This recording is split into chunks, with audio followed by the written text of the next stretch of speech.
अकाया घुसा लगने से काफी दूर जाकर गिरा और उसके मुंह से खून निकलने लगा। उसने अद्विजय का हाथ पकड़कर उसे अपनी कार पर देकर मारने की कोशिश की, मगर अद्विजय ने अचानक अकाया का हाथ पकड़ा और दूसरे हाथ से उसकी गर्दन को पकड़ लिया।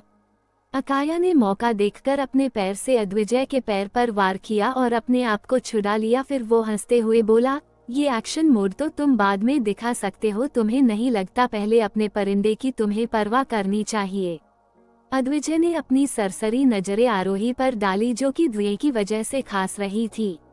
आग की लपटें काफी ज्यादा मात्रा में थी। अद्विजय ने अकाया को धक्का दिया और वो आग में कूद गया। आरोही ने अपने पास आते कदमों को देखकर कहा, अकाया मुझे यकीन था कि आप मेरी मदद करेंगे। ये सुनकर अद्विजय ने अपना हाथ आगे बढ़ाया। जैसे ही आरोही ने अपना हाथ दिया, अद्विजय ने उसे अपने कंधे पर उठाया और कहा, निम मेरे सामने हिम्मत मत करो अपनी जुबान से किसी और मर्द का नाम लेने की। ये सुनकर आरोही डर गई। अद्विजय ने आरोही को अपनी कार में बैठाया और उसे पानी पीने के लिए दिया, मगर आरोही ने अपना मुंह नहीं खोला तो अद्विजय ने एक हाथ से उसका मुंह पकड़ा, दूसरे हाथ से बोतल उसके मुंह में लगाते हुए उसे पानी पिलाया।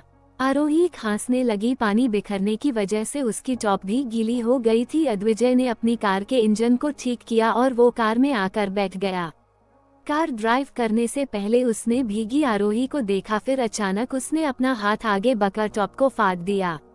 ये देखकर आरोही की आंखें सदमे से बाहर आ गई। अद्विजय ने उसकी टॉप को फाड़कर टॉप से आरोही के भीगी शरीर को पोंछ दिया। फिर उसने आरोही की सीट बेल्ट लगाए और कार को ड्राइव करते हुए वहां से चल दिया। चलने से पहले उसने आरोही की टॉप के टुकड़े को ही उसकी आंखों पर बांध दिया। आरोही फिर से अद्विजय को नहीं देख पाई। अद्विजय आरोही को लेकर कहीं जाता इससे पहले ही उसने आरोही की सिसकती आवाज सुनी। आरोही रोते हुए बोली, प्लीज प्लीज मुझे मेरे घर छोड़ दीजिए, मैंने आपका क्या बिगाड़ा है, आप बताते भी नहीं क्यों, मेरी जिंदगी को आप दोनों ने नर्क बना कर रखा है, आंखें मेरी गलती क्या है, कोई बताता क्यों नहीं, प्लीज मुझ पर थोड़ा तो तरस खाए। ये सुनकर अद्विजय ने अपनी कार को रोक दिया। आरोही को लगा कि अद्विजय उसकी बात को मानेगा, मगर फिर से उसने बिना कुछ कह कार को स्टार्ट कर दिया। कई घंटे के बाद अद्विजय अपनी मंजिल पर पहुंच गया। जब कार रुकी तो अद्विजय ने सीट बेल्ट निकालकर आरोही को अपनी गोद में उठाया। आरोही अब तक सो चुकी थी। वो आरोही को एक बेडरूम में लेकर आया। उसने आरोही को बिस्तर पर लेटा दिया।